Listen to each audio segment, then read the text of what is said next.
한번 생각과 상상을 해봅시다. 우리 교회를 건축한다면 어떤 모양으로 지으면 좋겠습니까? 예, 반석, 모양은 상관없다. 예, 반석 위에만 지으면 된다. 여러분은 상상해 본 적이 있으신지 모르겠어요. 저는 개인적으로는 이제 제 소망을 말하자면 우리가 이제 10주년 될 때 기념으로 입당 예배하면 참 좋겠다.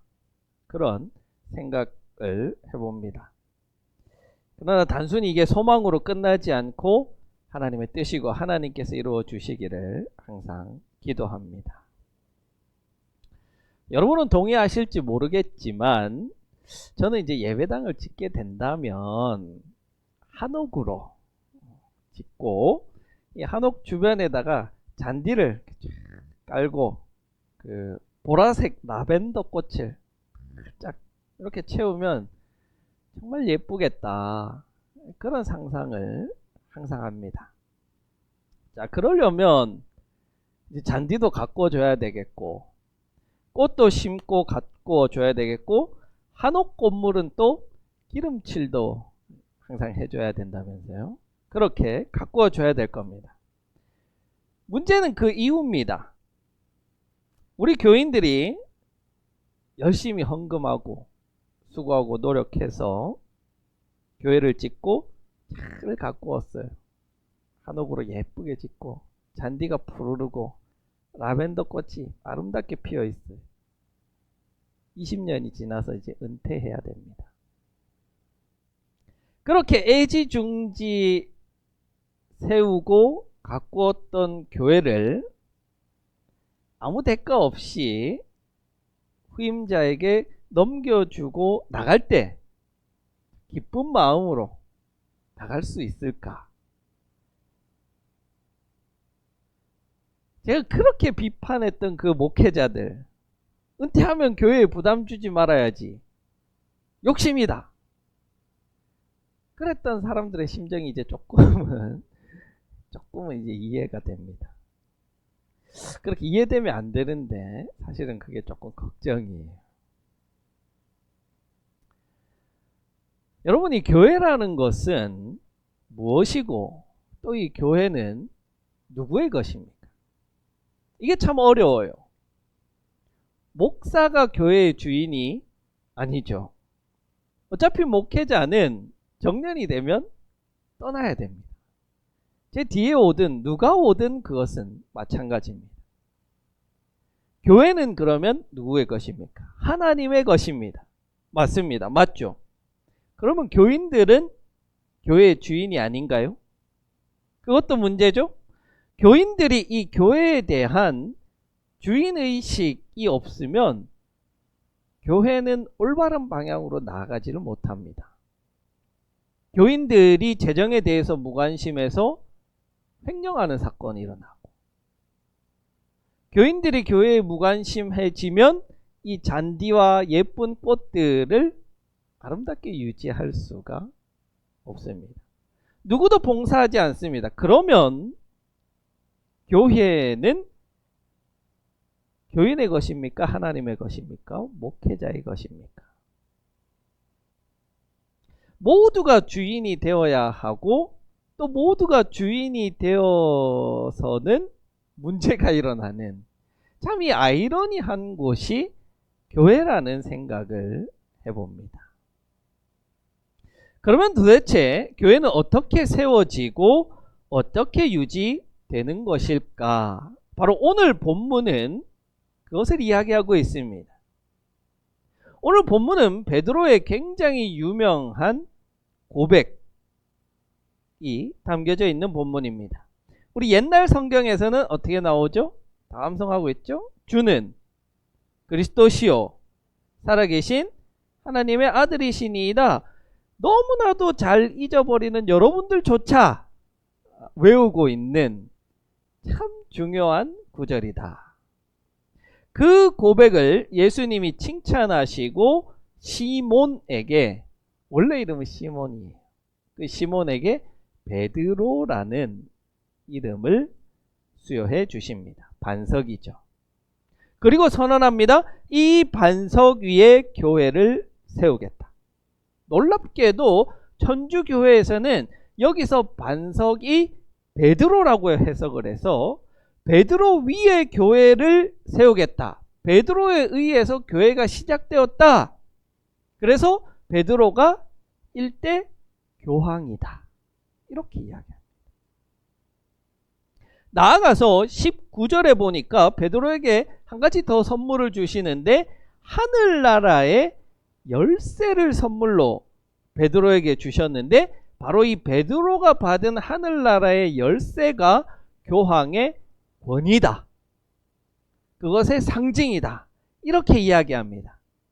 저는 평소에도 천주교를 인정하고 우리가 협력하고 형제의 관계로 협력해야 된다. 이런 의견을 여러 번 말씀드렸지만 사실 이것만큼은 받아들일 수가 없고 타협할 수가 없습니다. 여러분, 교회가 사람 위에 세워질 수 있습니까?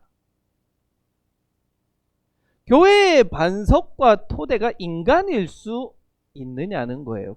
만약 그렇다면 목사가 주인인 교회, 교인이 주인인 교회와 무엇이 다르겠습니까? 오늘 본문은 베드로가 교황이라는 것을 증명하는 것이 아니라 교회의 참 본질은 성도들의 신앙 고백 위에 있다. 성도들의 신앙 고백이 반석이다 라는 것을 이야기합니다. 한번 자세하게 들여다봅시다. 예수님은 빌립보의 가이사랴 지방으로 가셨습니다. 그리고 거기서 제자들에게 묻습니다. 사람들이 인자를 누구라고 하느냐? 예수님께서 제자들과 함께 가신 이 동네 빌립보의 가이사랴는 어떤 동네냐 하면 헬몬산의 산기슭 요단강이 시작되는 세미 앞에 흐르고 그 뒤에는 커다란 바위산이 자리 잡고 있습니다. 헤롯 대왕의 아들인 헤롯 빌립이 황제 가이사 아우구스도에게 충성을 바치려고 도시를 짓고 황제의 이름을 따다가 이 도시의 이름을 붙인 거예요. 그래서 가이사랴입니다. 거기에는 황제를 숭배하는 신전이 있었습니다. 그리고 그 신전 옆에 더 큰 신전이 그 신전을 세우기 오래전부터 바위 동굴을 포함해서 세워져 있었는데 바로 풍요와 살림의 신인 판을 섬기는 신전입니다. 지금 예수님과 제자들은 이 거대한 황제를 섬기는 신전과 풍요를 가져다 준다고 약속하는 판 신전을 보면서 이야기를 나누고 있는 거예요. 자, 그 상황을 생각하면서 오늘 본문을 다시 한번 봅시다. 제자들에게 예수님이 묻습니다. 너희가 이 신전을 보고 있느냐? 이렇게 화려하고 멋들어진 신전들은 황제가 세상을 다스리고 풍요의 신이 풍요를 가져다 준다고 한다. 그것을 증명이나 하듯이 이 거대한 바위산을 깎아서 화려하고 멋진 신전을 만들었다. 자, 이것을 보고 너희가 나를 무엇이라고 하겠느냐? 이 거대하고 화려한 이 신전 앞에서 너희가 나를 무엇이라고 고백할 수 있겠느냐? 이것을 보고도 너희가 나를 메시아다, 하나님의 아들이다 말할 수 있느냐? 고백할 수 있느냐? 그러자 베드로가 고백합니다. 선생님은 살아계신 하나님의 아들 그리스도십니다. 메시아이십니다. 그리고 예수님은 이렇게 말씀하셨을 거예요. 저 신전들을 보아라. 한 신전, 황제를 위한 신전이 세워져 있지만 그것을 바위산, 그 반석 아래에 세웠지만 저것들은 무너진다. 그러나 내가 말한다. 하나님께서 세운 교회는 반석 위에 세워져서 결코 무너지지 않는다. 바로 세상의 풍요와 세상의 이치, 세상의 진리를 따르지 않고 그것의 눈길을 빼앗기지 않고 예수를 그리스도로, 주님으로, 하나님의 아들로 인정하는 그 흔들리지 않는 신앙 고백이라는 바위 위에 교회를 세우겠다는 거예요. 그 교회는 영원히 무너지지 않습니다. 그렇습니다, 여러분. 예수님은 지금 교회란 무엇인가를 이야기하시는 거예요. 교회는 신전이 아니죠. 사람들이 그렇게 집착하고 큰 돈을 들여서 화려하고 멋지게 지으려는 교회 건물이 교회가 아닙니다. 교회는 풍요를 가져다 주는 우상과 같은 신을 섬기는 곳도 아닙니다. 세상의 많은 종교와 신들은 풍요를 가져다 주겠다고 거짓으로 속이지만 우리 하나님은 그런 얄팍한 거짓과 속임말이 아니라 말 그대로 살아 계셨고 지금도 살아 계시고 앞으로도 살아 계실, 과거에도 현재에도 미래에도 역사하실 하나님을 섬기는 곳이 교회다. 교회는 황제를 섬기며 세상의 진리와 이치대로 움직이는 것도 아닙니다. 교회는 바로 성도들의 그 고백, 양보할 수 없는 그 고백 위에 세워진 곳이 교회입니다. 순교자들의 목숨과 바꾸어서 세우는 그 고백. 예수님은 메시아입니다. 예수님은 하나님의 아들입니다. 이 고백이 교회를 교회되게 하는 것입니다. 자, 그렇다면 다시 처음의 질문으로 돌아가 봅니다. 교회는 누구의 것입니까?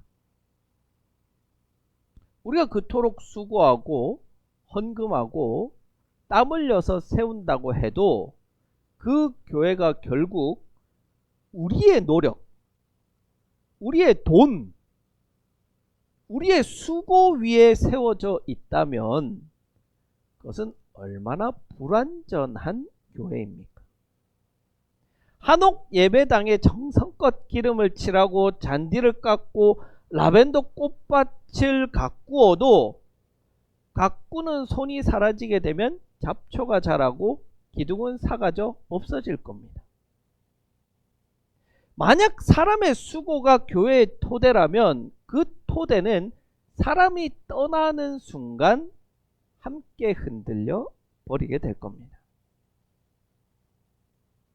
우리가 애지중지 가꾼 것을 누군가에게 넘겨주고 떠나는 그 순간이 두려운 이유도 바로 여기에 있습니다. 사람의 노력 위에 세운 것은 사람과 함께 무너지게 마련입니다. 베드로를 보십시오. 지금 방금 베드로가 그 유명하고 대단한 신앙 고백을 했죠. 선생님은 살아계신 하나님의 아들 그리스도입니다. 그리스도는 히브리어로 메시아예요. 메시아입니다. 예수님은요, 베드로를 향해서 칭찬하셨고 복 있다, 네가 반석이 된다 라고 하셨어요. 자, 그런데 이제 우리가 다음 주에 살펴볼 거예요. 오늘 본문 바로 뒤에 같은 호흡 속에서 무슨 일이 일어나냐면 예수님께서 얘가 예루살렘 올라가서 이제 고난받고 죽어야겠다. 그러자 베드로가 뭐라고 합니까? 예수님 말씀하면서 안 됩니다. 예수님 그렇게 하면 안 됩니다. 절대로 이런 일이 주님에게 일어나서는 안 됩니다. 그러자 예수님이 베드로에게 뭐라고 말해요? 사탄아, 뒤로 물러나라. 너는 나에게 걸림돌이다. 여러분, 지금 방금 베드로를 반석이라고 불렀어요. 그런데 그 입에 침이 마르기도 전에 그 복을 받았던 자를 향해 사탄이라고 말하세요. 칭찬과 책망 사이의 거리가 몇 구절도 되지 않는 거예요. 이렇게 인간이라는 것은 흔들리고 변덕스럽고 자기 생각으로 하나님의 일조차 가로막는 사람이 교회의 수장이고 그런 사람이 통치하는 교회가 과연 안전하겠습니까? 안 됩니다. 그래서는 안 되는 거예요. 본문은 정확하게 그 지점을 가리키고 있습니다. 17절을 다시 한번 봅시다. 예수께서 그에게 말씀하셨다. 시몬 바요나야, 너는 복이 있다. 너에게 이것을 알려주신 분은 사람이 아니라 하늘에 계신 나의 아버지시다. 베드로가 똑똑해서, 신앙이 깊어서, 예수님에게 잘 배워서 수제자라서 이것을 고백한 것이 아니라, 그 고백이 인간 안에서 나오는 것이 아니라 하나님께서 주신 것이기 때문이라는 거예요. 헬라어로 고백하다라는 말, 호모로게오, 이 말은요, 같은 말을 하다라는 뜻이에요. 같은 말을 하다. 그건 뭐냐면 하나님이 이야기하니까 베드로가 같은 말을 하고 있는 거예요.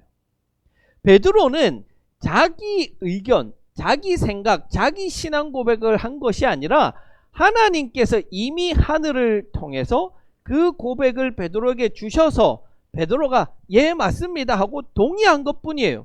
그래서 그 고백이 반석일 수 있는 것은 그 고백이 베드로의 것이 아니라 하나님의 것이기 때문에 그래요. 인간의 입에서 나오는 것은 인간과 함께 흔들리게 마련이지만 하나님에게서 나오는 것은 흔들릴 수가 없습니다. 무너질 수가 없습니다. 그래서 교회는 지금도 참 이상한 것이, 통계적으로 교회가 점점 사라지고 문을 닫아 간다고 말하죠. 유럽을 보십시오. 건물이 낡아져가서 수리할 돈이 없어서 술집으로 팔리고 나이트클럽으로 팔리고 있다는 뉴스가 계속해서 나옵니다. 보이는 교회, 우리가 벽돌과 기아로 짓고 잔디와 꽃으로 꾸미는 그 교회는 분명히 시들어져 갈 것입니다. 그러나 주님 말씀하세요. 죽음의 세력이 그것을 이기지 못할 것이다. 성도들의 고백이 있는 한, 누군가의 입에서 하나님이 주시는 그 고백이 터져 나오는 한, 교회는 주님 오실 때까지 이 땅에 세워져 있을 것입니다. 주님이 약속하신 것은 우리 건물의 전속이 아니라 바로 그 불멸의 고백입니다. 다만 이 고백은요, 빌려올 수가 없습니다. 남들이 하니까 내가 대충 풍월로 주워 듣고 따라하는 고백, 내가 모태신앙 30년 40년 신앙을 해서 얼추 알아듣는 그런 고백, 시험 답안처럼 달달 외워서 내어놓는 고백으로는 안 되는 거예요. 예수님이 베드로 한 사람에게 직접 물으신 것처럼 주님은 우리 각자에게 묻고 계신 거예요.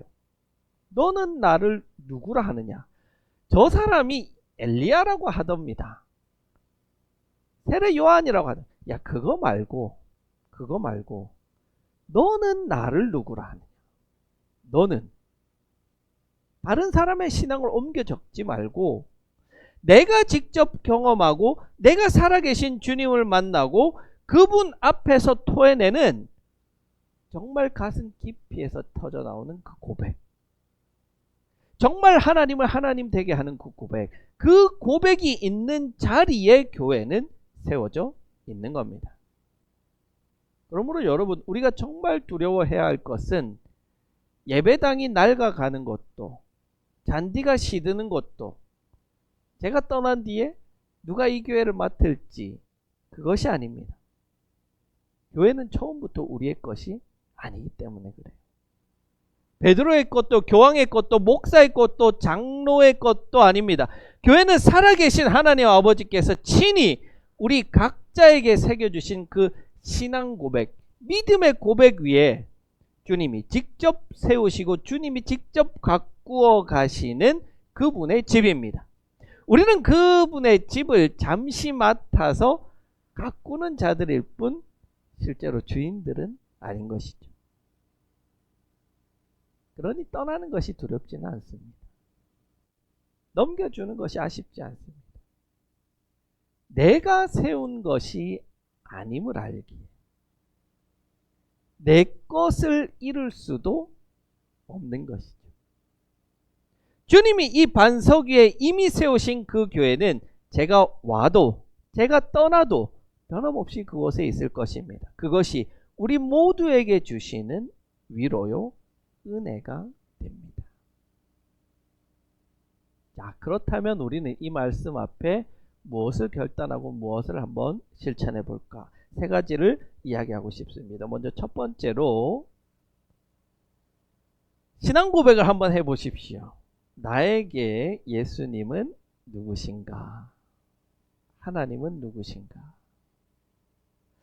그래서 혹시 내 신앙이 남의 말을 빌려온 것은 아닌지 정직하게 자신의 신앙을 한번 점검해 봅시다. 부모님이 다니니까, 아내가 가자고 하니까, 모태신앙이니까, 다들 그렇게 말하니까 따라하는 고백으로 살아왔다면 오늘 내 신앙 고백을 한번 해보십시오. 조용한 시간을 내어서 성경을 펴고 예수님이 베드로에게 던지셨던 그 질문을 나에게 그대로 한번 던져보십시오. 너는 나를 누구라 하느냐? 누가 가르쳐준 대답이 아니라 여러분의 입술로, 여러분의 신앙으로 한번 직접 대답해 보십시오. 혹시나 그 대답이 막힌 자리가 있다면 바로 거기가 이번 주 내가 주님과 한번 씨름해 봐야 되는 그런 자리입니다. 두 번째로는 교회를 향한 소유욕을 내려놓고 우리 섬기는 자리로 내려가야 합니다. 재정에 무관심한 것과 재정을 주관하려는 것은 다른 일이죠. 봉사에 무관심한 것과 봉사를 독점하는 것도 다른 일입니다. 우리는 헌금하고 청소하고 가르치고 기도하되 그것을 내가 세운 것, 내 돈을 들여서 한 것, 움켜쥐지 않는 법을 배워야 합니다. 이번 한 주 내가 맡은 직분이나 봉사를 하나하나 떠올려 보십시오. 그것을 붙들고 있는 마음이 충성인지 소유욕인지 구별해 보십시오. 내가 교회의 주인처럼 교회를 돌보십시오. 그러나 주인의식은 내려놓으십시오. 세 번째로 우리 다음 세대들에게 건물이 아니라 신앙 고백을 물려줍시다. 우리가 정말 한옥 그 예배당을 예쁘게 짓고 라벤더 꽃밭을 가꾸게 된다고 하더라도 자녀와 다음 세대들에게 이 예배당을 예쁘게 가꿔야 한다? 이 예배당을 지켜야 한다? 그렇게 가르치는 자들이 되지 맙시다. 대신 예수님은 살아계신 그리스도시요 하나님의 아들이시다 라는 그 고백을 이들이 직접 할 수 있도록 우리가 잘 가르치고 양육해야 합니다. 건물은 낡고 주인은 바뀌어도 그 고백은 세대를 건너 이어지게 될 것입니다. 그렇다고 하더라도 제가 꿈꾸던 한옥 예배당은 포기할 수 없습니다. 라벤더 꽃밭, 잔디밭이 있는 그것을 포기할 수는 없어요. 다만 이제 우리가 이렇게 기도합니다. 그 예배당이 서든 서지 않던, 제가 10주년 입당 예배를 드리든 드리지 못하든 이 교회는 이미 무너지지 않는 반석 위에 서 있다고. 여러분, 저도 언젠가 이 자리를 떠날 겁니다. 그날이 슬프지 않기를, 두렵지 않기를 오늘부터 기도합니다. 제가 세운 것이 아니기에 내려놓을 때도 빈손이 아니라 감사한 손으로 내려놓을 수 있기를 여러분도 기도해 주십시오. 여러분도 그렇습니다. 우리는 이 교회의 주인이 아니라 신앙의 고백이 머무는 이 자리를 지키는 믿음의 사람들입니다. 주님이 이미 세우신 그 교회, 죽음의 세력도 이기지 못할 그 교회 위에 우리의 이름이 아니라 오직 살아계신 하나님의 아들 예수 그리스도의 이름만 새겨지기를 간절히 기원합니다.